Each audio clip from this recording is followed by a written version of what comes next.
চমৎকার একটা ঘটনা।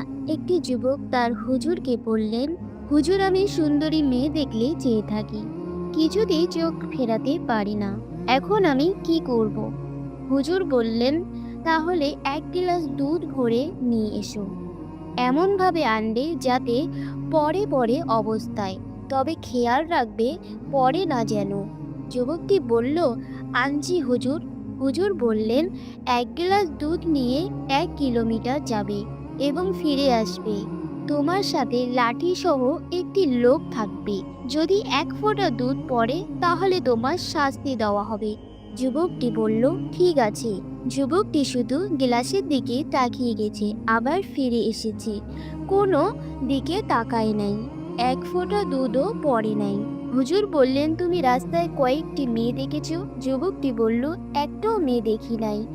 হুজুর বললেন, কেন দেখনি? যুবকটি বলল, 1 ফোঁটা দুধ পড়লে আমার শাস্তি হবে, এই ভেবে পুরোটা সময় গ্লাসের দিকে তাকিয়েছিলাম। হুজুর বললেন, আল্লাহকে এইভাবে ভয় করলে তুমি আর মেয়েদের দিকে তাকাতে সাহস পেতে না।